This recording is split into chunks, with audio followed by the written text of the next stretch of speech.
En 2017, il y a une histoire qui m'a bien amusé. Enfin, en tout cas au début. Deux jeunes restaurateurs ont ouvert une nouvelle table à Paris, le Capiello. C'était un restaurant de quartier qui proposait un très bon rapport qualité-prix.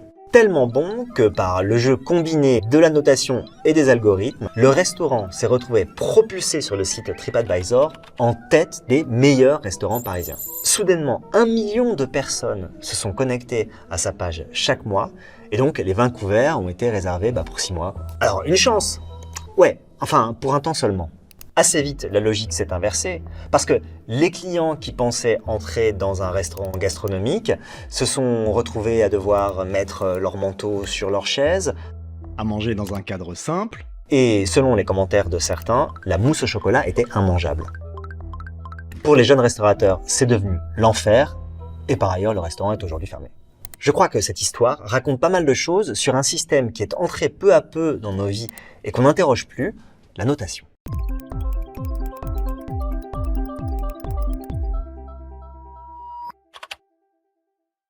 Aujourd'hui, on note tout ce qui passe sous nos yeux, tout ce qui passe à portée de notre téléphone. Le dernier téléviseur acheté, le dernier morceau écouté, le dernier médecin consulté. C'est donc le moment parfait pour interroger quelques évidences. Qu'est-ce qu'on note quand on note? Comment ce système s'est-il installé? Et quelles en sont les conséquences? Pour mieux comprendre, j'ai donné rendez-vous à Vincent Caucase. Avec Ismaël Alissa, ils ont écrit un livre, La Nouvelle Guerre des Étoiles, qui est une enquête sur la notation. Évidemment, on s'est retrouvé dans un Airbnb. Récemment rénové. C'est l'oasis parfaite pour 2 personnes. On est 2.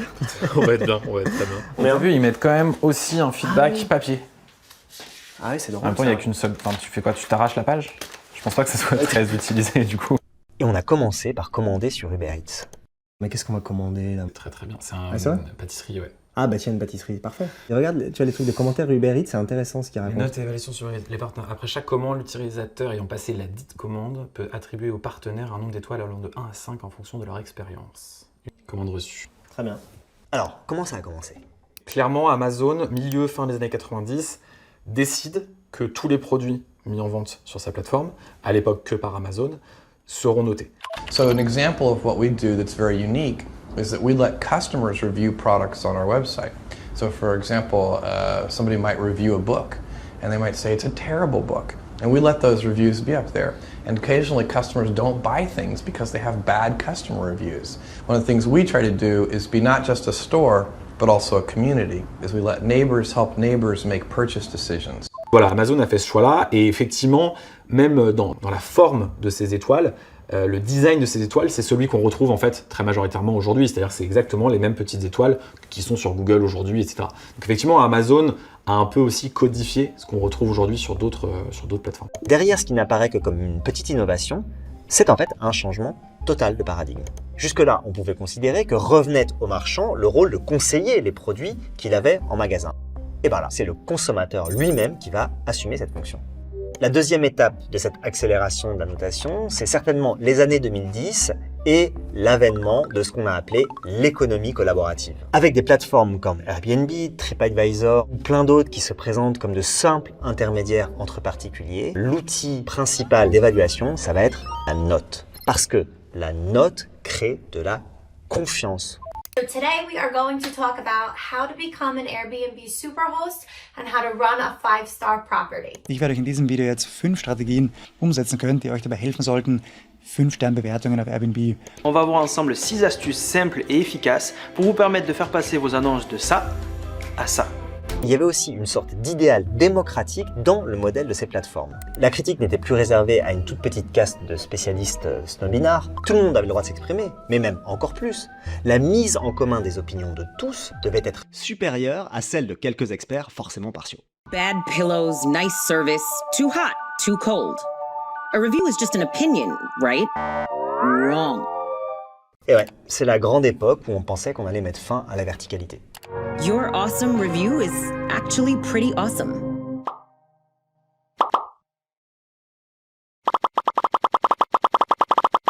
TripAdvisor, clairement, c'est leur slogan. La démocratie Internet, ça, ils mettent ça en avant, etc. On reprend le pouvoir sur les guides. En créant un système de notes ouvert à tous, tu mets le doigt sur ce qui peut poser problème avec les grands guides, etc., qui sont voilà, tous les problèmes qu'on connaît de copinage, de snobisme, de tout ce que tu veux. Et effectivement, tu réponds à ça. Le problème, c'est que tu crées aussi toute une autre série de questions. C'est que tu résous pas le problème juste en ouvrant à tous.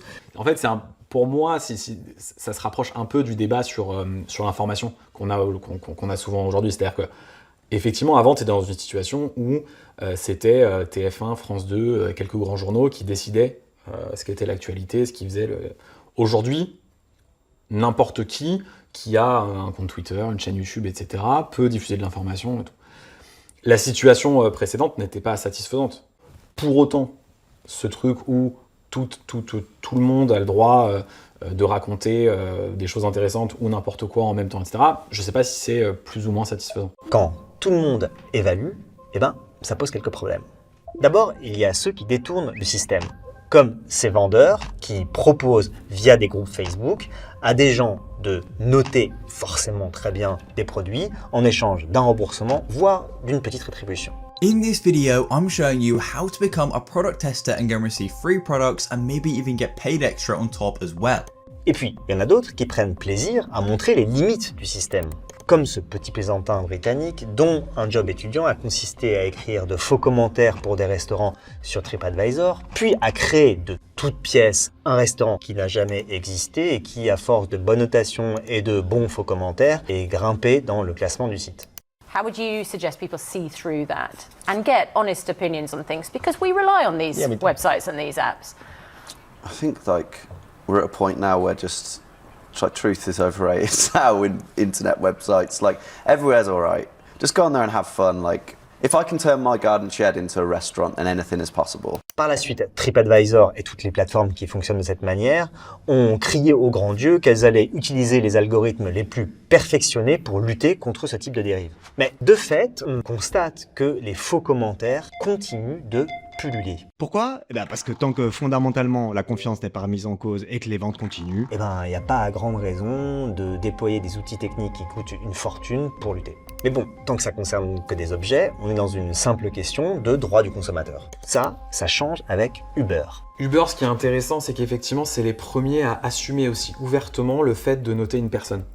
C'est-à-dire qu'effectivement, dans les autres boîtes, quand tu notes une personne, souvent tu le sais pas. On te dit tu notes un service. Uber, ils sont totalement transparents. Sur Uber Eats, il y a écrit noter la prestation de un tel, il y a la photo du gars et tu notes ce gars-là. Uber, ils font même des pubs où ils montrent que leurs chauffeurs sont bien notés, etc. Nous n'irions nulle part sans vous. Alors merci pour chaque trajet, chaque étoile, chaque discussion. En vérité, en faisant ça, Uber n'a fait que transposer pour le grand public une tendance qui était déjà à l'œuvre dans le management. En 2003, il y a eu un article révolutionnaire publié dans la Harvard Business Review. Le seul chiffre dont vous avez besoin pour vous développer. L'auteur, c'était Fred Reichel, inventeur du NPS, le Net Promoter Score. My guest today is Fred Reichel. Fred is the creator of the Net Promoter Score. You invented the Net Promoter Score. What is the Net Promoter system and how does it work? Yeah, I invented Net Promoter as a way to help companies measure what I consider their core purpose, enriching the lives of customers. En théorie, le NPS, c'est super simple. Après visite dans un magasin ou sur un site, on demande au consommateur d'évaluer sur une échelle de 1 à 10 à quel point il recommanderait ce site ou ce magasin à un ami. Ça donne un pourcentage, un score. Voilà, c'est tout. C'est tellement simple que ça a immédiatement séduit les entreprises, parce que ça donne un indicateur qui semble tout rassembler. Le NPS s'est répandu comme un buzz, et il est entré dans tous les grands groupes et à tous les échelons. Ça permet en fait de faire redescendre une pression managériale sur toute la chaîne. C'est-à-dire que typiquement la Fnac, en gros, quand le client sort du magasin, il sort de la Fnac, il va mettre une note, il va dire est-ce que vous recommanderiez la Fnac. La Fnac, elle va pouvoir dire à la personne qui était en caisse, bon ben voilà, il va falloir qu'on améliore ça, etc. Ce manager, lui, il va avoir des objectifs NPS sur les différentes personnes qu'il manage. Donc lui aussi, il va devoir faire en sorte que les 10, 15, 20, 50, 100 personnes qu'il manage aient un bon score au NPS. Et ainsi de suite dans toute la chaîne de commandement, jusqu'au parfois PDG. Par exemple, le PDG de Carrefour, une partie de sa rémunération est indexée au NPS. Et ça, c'est paradoxal, parce que les chercheurs ont très vite prouvé que le NPS était au mieux imprécis. Comment résumer toute l'expérience de quelqu'un avec un seul indice. Est-ce que le vendeur était sympa? Est-ce que la ventilation marchait? J'ai trop attendu ou pas? Difficile de faire tenir tout ça en une seule donnée. Ce que nous décrivent les syndicats et les employés qu'on a interrogés, c'est que à la Fnac, par exemple, ils nous disaient on vous met au défi de trouver la moindre action qui a été mise en place sur la base de ce NPS. Ça sert juste à mettre la pression et à dire à un tel tu bosses pas bien. Ce que je trouve intéressant là-dedans, c'est que ça fait écho à l'idée même qui a présidé à l'apparition de la notation. Les notes telles qu'on les connaît aujourd'hui, elles apparaissent dans les collèges jésuites qui les inventent au tournant du XVIIe siècle. L'idée, c'était d'introduire du mérite dans l'évaluation, de renouveler les élites du royaume en ayant recours à un outil un peu plus objectif que la naissance ou le rang. Mais déjà, derrière la volonté d'évaluer, il y a l'idée de séparer les bons et les mauvais. Pas de faire progresser, mais de classer. Qu'est-ce qu'on note quand on note un thriller? Qu'est-ce qu'on note? Allô? Allô, allô? Bonjour, monsieur. Ah, super. Vous êtes là, devant la porte? 43-10. D'accord. Et voilà, notez votre commande. Ok, vas-y. Tac. Ah, ok, d'accord, on met pouce haut. Oui, hein. oui, bah oui. Pourquoi bah oui, oui? Bah non, bah déjà c'était très bien, et puis j'ai pas envie de pénaliser ce livre. Ok, hop. Dans ce que dit Vincent, on perçoit bien une des conséquences de la notation. On devient tous les surveillants les uns des autres. Parce que chez Uber, évidemment, on note la personne qui nous rend un service, mais elle nous note aussi. Nous aussi, on a une note de consommateur. C'est ce que montrait, sous une forme assez dystopique, un très célèbre épisode de la série britannique Black Mirror. Rush sweet. You want a cookie with that? It's on the house. Sounds awesome.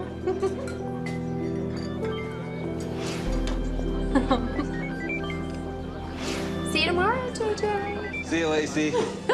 En voyant ça, on croirait réaliser le fameux modèle du panopticon, la prison imaginée à la fin du XVIIIe siècle par le philosophe anglais Jeremy Bentham. L'idée c'est simple, c'est une architecture qui met constamment le prisonnier sous le regard. Dans les faits, très peu de prisons ont été construites sur ce modèle, mais la fiction y a eu recours souvent parce que c'est vraiment effrayant.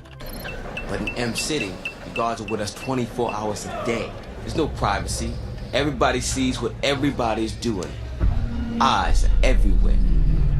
Le panoptique est donc resté un modèle essentiellement théorique, utilisé notamment par le philosophe français Michel Foucault pour décrire nos sociétés où par l'exposition au regard s'impose une forme de contrôle permanente de nos faits et gestes. Doter le pouvoir d'un regard, donner une visibilité exhaustive. Ça, je crois que c'est un des grands rêves de la pensée politique au XVIIIe siècle et qui se trouve relayé par l'idée que le bonheur social, ça serait une visibilité réciproque totale. Et Foucault dit ça dans les années 70. Imaginez ce qu'il aurait pensé de Uber et compagnie. Parce qu'au moins, dans le modèle de Foucault, on sait qu'on est surveillé. Et à peu près par qui? Alors que nous, en vérité, on ne sait même pas qu'on est noté. Et ça, c'est encore plus flippant. Une grosse partie des notes qu'on ne voit pas, qui sont peut-être la majorité, ce qu'on appelle des notes de consommateurs. Là, c'est un peu différent, c'est quand tu navigues en ligne, quand tu fais des achats en ligne, quand tu fais des recherches sur un moteur de recherche, tu génères énormément de données. Il y a des boîtes qui achètent toutes ces données que tu génères pour calculer des scores de consommateurs sur toi. Imaginons que tu te connectes depuis un beau quartier de Paris, avec un téléphone qui coûte très cher et qui est tout neuf, et que tu fais des recherches pour acheter des montres de luxe. Tu vas avoir un score de consommateur assez élevé, parce on estime que ton potentiel de consommation est élevé. Aux États-Unis, il y a déjà des boîtes qui utilisent ces scores consommateurs pour déterminer combien de temps tu vas attendre quand tu appelles l'outline d'un service.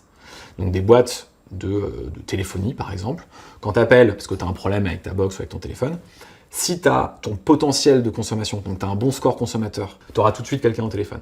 Par contre, s'ils savent que tu vis seul, que tu n'as pas de moyens, et donc tu vas toujours rester sur le forfait le plus faible, ils n'ont aucun intérêt à te choyer, et donc dans ce cas-là, tu vas patienter longtemps au téléphone. Là, à la limite, on peut se dire, bon, quand tu appelles un centre d'appel, certes, c'est pénalisant, mais c'est pas grave. Sauf que on sait qu'aux États-Unis, tu as certaines boîtes qui utilisent ces scores cachés, ces scores secrets, pour l'attribution de logements, pour en fait trier. Encore une fois, le but, ça va être encore de trier et de classer, là, non pas les salariés, mais les clients. Ah ouais, d'accord, quand même. Et en fait, tout ça rejoint une tendance très profonde et qui n'est pas si récente. Elle a été parfaitement identifiée et décrite par le grand juriste Alain Soupiot dans son livre « La gouvernance par les nombres ». Soupiot explique notamment comment les mathématiques sont passées d'une science explicative à une science qui régit le réel. Jusqu'au 19e, les penseurs politiques n'emploient pas le mot société. Ça apparaît au 19e parce que c'est grâce à ces méthodes de quantification, on commence à se dire l'ensemble des êtres humains, je peux les regarder comme un objet devant moi qui suis le savant et le mesurer. Et par la mesure, je vais pouvoir déterminer les lois de fonctionnement de cet objet que j'appelle la société. Ici, ce que raconte Alain Suppiot, c'est le grand mouvement de la mise en chiffre de la société. Étonnamment, Vincent rapproche ce mouvement de la notation, mais il y ajoute une dimension supplémentaire. Un peu un fantasme des maths et du chiffre qui va tout résoudre. Mettre en chiffres, ça rend tout plus simple. Plutôt que de dire aux gens, racontez-moi votre expérience, ce qui est long à traiter, ce qui est compliqué, parce que les gens ils vont utiliser des mots différents, etc. Je leur dis, notez sur 5. Ce qui se joue derrière cette guerre des étoiles, donc, c'est aussi un affrontement entre le langage et les chiffres. Pas étonnant que les solutions que propose Vincent pour encadrer l'importance prise par la notation dans nos sociétés passent par le droit, donc par le langage. Et Vincent, est-ce que tu continues de noter? C'est ça qui est flippant avec la note, c'est que même en étant au courant de tout ce qu'on m'a dit, je regarde la note. Et donc si moi, en faisant un boulot journalistique pendant 4-5 ans sur un sujet, j'arrive pas à m'en défaire, il y a des chances que même en expliquant aux gens tous les biais qu'il y a, les gens s'en déferont pas non plus, quoi. Donc faut réguler. La régulation, c'est qu'aujourd'hui, il n'y a pas de loi spécifiquement sur ces questions. Rien n'interdit une entreprise de baser tout ou partie de la part variable d'un salarié sur un système de notes, quel qu'il soit, complètement opaque, etc. Mais ça, je pense que c'est un vrai axe sur lequel on peut travailler, quoi. J'aurais jamais pensé que ces étoiles inoffensives qui ont envahi les réseaux, que ces notes un peu enfantines, qu'on met sans y penser, nous obligeraient à réformer le droit du travail. Mais j'ai l'impression que c'est une constante du numérique. L'écart entre la manière dont il se présente à nous, des jolis outils, des interactions agréables, des petits jeux chouettes, et ce qu'il bouleverse en profondeur. Moi, en tout cas, je crois que j'y penserai la prochaine fois que je mettrai une note.